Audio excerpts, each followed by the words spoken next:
அனைவருக்கும் வணக்கம். இந்த பாடப்பகுதியில் நம்ம ஐங்குறுநூறு பற்றி பார்க்கலாம். இந்த ஐங்குறுநூறினுடைய நூல் அமைப்பு எப்படி இருக்குது அப்படின்னு பார்த்தோன்னா, எட்டுத்தொகை நூல்களில் நிலம் சார்ந்த நூல் தான், நிலங்கள் சார்ந்த நூல் தான் எட்டுத்தொகை. ஓகேவா? அது குறிஞ்சி, முல்லை, மருதம், நெய்தல் இந்த ஆர்டர் படி தான் எல்லா நூலுமே இருக்கும். ஆனால் அதற்கு மாறாக மருதத்திணை பாடலை முதல்ல வைத்து தொகுக்கப்பட்ட நூல் எதுன்னு பார்த்தோன்னா ஐங்குறுநூறு. இதில் கேள்வி எப்படி கேட்பாங்கன்னா, மருதத்திணையில் முதலில் வைத்து தொகுக்கப்பட்ட நூல் எது அப்படின்னு கேட்கும்போது அது ஐங்குறுநூறு அப்படின்னு சொல்லணும். சரிங்களா? இது ஐங்குறுநூறு அகநூல், அகத்திணை சார்ந்த நூல். ஐங்குறுநூறு ஆசிரியப்பாவால் ஆனது. அந்த பாடல் எல்லாமே ஆசிரியப்பாவால் பாடப்பட்ட நூல். சிற்றலைன்னு பார்க்கும்போது 3 அடி கொண்டது, பேரலைன்னு பார்க்கும்போது 6 அடி கொண்ட நூல். ஓகேங்களா? திணைக்கு 100 பாடல், ஒவ்வொரு திணைக்குமே 100 பாடல் என 5 திணைக்கும் 500 பாடலை கொண்ட நூல் தான் ஐங்குறுநூறு. சரிங்களா? பாடிய புலவர்கள் அப்படின்னு நம்ம பார்க்கும்போது 5 பேர்.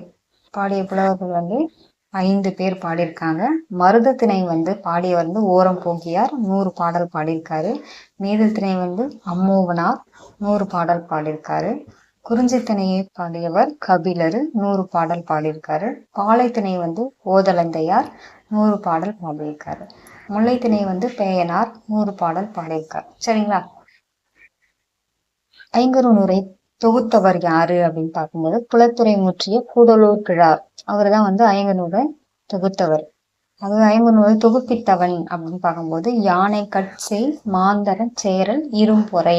அவரு தான் என்ன பண்ணிருக்காரு, தொகுப்பித்தவன் அப்படின்னு சொல்லி. கடவுள் வாழ்த்து பாடியவர் யாரு அப்படின்னு பார்க்கும்போது பாரதம் பாடிய பெருந்தேவனார்.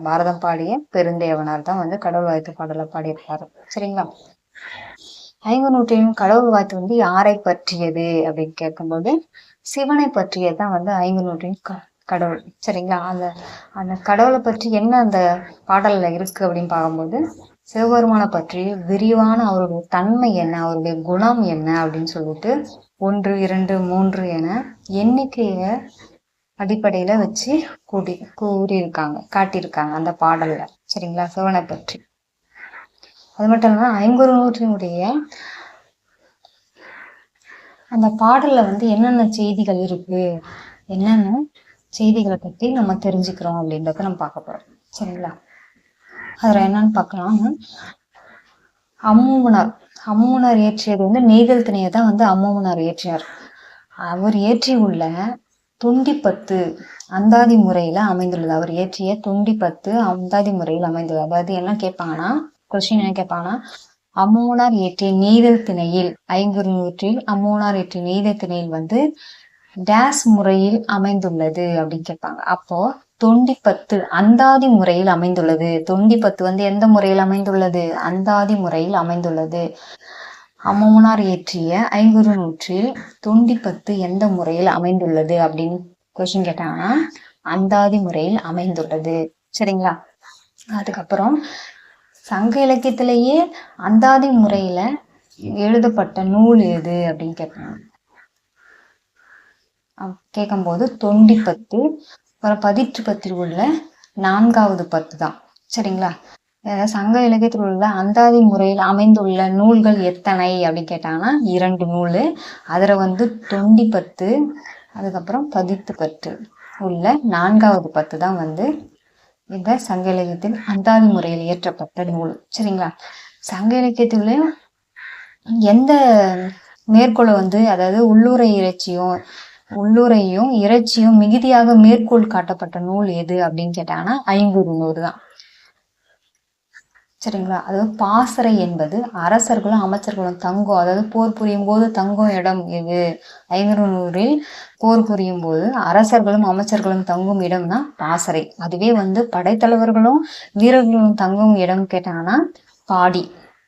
சரிங்களா? கன்ஃபியூஷன் ஆகாதீங்க. அரசர்களும் அமைச்சர்களும் தங்கும் இடம் அப்படின்னு கேட்டாங்கன்னா பாசறை. அது படைத்தலைவர்களும் வீரர்களும் தங்கும் இடம் பாடி. சரிங்களா? இப்போ நள்ளிரவு என்பது டேஸ் அப்படின்னு கொடுத்துட்டாங்கன்னா நடுநாட்டு கங்குல், நடுநாட்டு கங்குல் அப்படின்னு. ஓகேவா?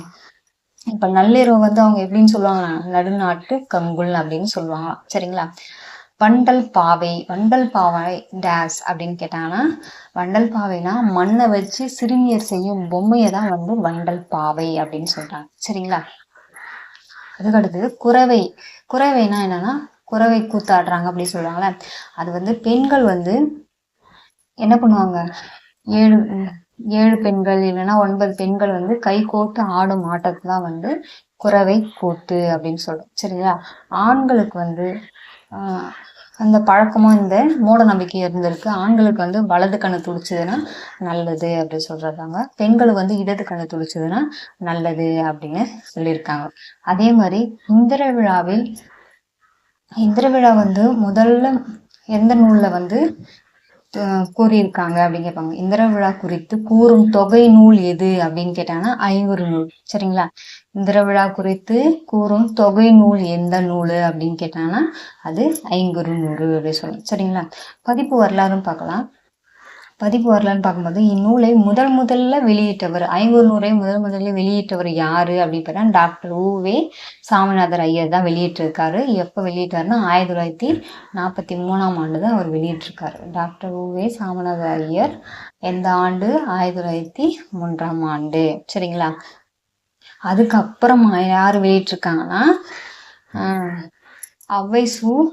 துரைசாமி பிள்ளை தான் அதுக்கப்புறம் வெளியிட்டிருக்காரு. இவர் வந்து அவர் வந்து தனியா எது வெளியிடல. அவர் வந்து அண்மையில திருப்பனந்தாள் காசி மடத்தினுடைய பொருள் உதவியால அவர் வந்து அண்ணாமலை பல்கலைக்கழகத்தார் பேராசிரியராக இருந்திருக்காரு. அப்போ அந்த அண்ணாமலை பல்கலைக்கழகத்துல வந்து விரிவுரையாளராக அவர் வந்து பணியாற்றிருக்காரு. 8 ஆண்டு வந்து பணியாற்றிருக்காரு. 1943 இருந்து 8 ஆண்டு வந்து பணியாற்றிருக்காரு. சரிங்களா? அப்பதான் வந்து இவர் விரிவுரையாளராக இருக்கும்போது இவரை வந்து வச்சுதான் வந்து ஐங்குறு நூற்றை வந்து சிறந்த முறையில அந்த பாடல் அந்த உரையெல்லாம் எழுத வச்சு வெளியிட்டிருக்காங்க. புதிய பதிப்பு 3 பகுதிகளாக வெளியிட்டிருக்காங்க. அந்த ஐங்குறு நூற்றை வந்து 3 பகுதிகளாக வெளியிட்டிருக்காங்க. இந்த நூல் வந்து மிக சிறப்பு வாய்ந்த நூலா இருக்கு அப்படின்னு சொல்றாங்க. சரிங்களா? இந்த நூல் வந்து அவருடைய உரை வந்து இந்த நூல் வந்து எப்படி இருக்கு, மிகவும் சிறப்புடையதாகவும் பாராட்டக்கூடியதாகவும் இந்த நூல் இருக்கு. நீங்க நீங்க வந்து ஐங்குறு நூறை பற்றி தெரிஞ்சுக்கணும், படிக்கணும் அப்படின்னு நீங்க நினைச்சீங்கன்னா நீங்க எந்த நூல் வந்து பெஸ்டா இருக்கும்னா இந்த நூலை வாங்கி பாருங்க. அதோடைய இருக்கிற கருத்துக்களும் சரி, அதை படிக்கும் போதே நல்ல ஒரு மோட்டிவேஷன், அதாவது அதுல இருக்கிற ஒவ்வொரு விஷயங்களையுமே வந்து கண் முன்ன கொண்டு வர அளவுக்கு அதோடைய சிறப்பா வந்து நூல் அமைச்சிருக்காரு. அதனால இனிமே இந்த நூல் படிக்கணும் அப்படின்னு நினைச்சீங்கன்னா, ஐங்குறு நூற்றை படிக்கணும்னு நினைச்சீங்கன்னா துரைசாமி பிள்ளை எழுதிய நூலை ஐங்குறு நூல் வாங்கி படிங்க, நல்லா இருக்கு. சரிங்களா? அனைவருக்கும் நன்றி.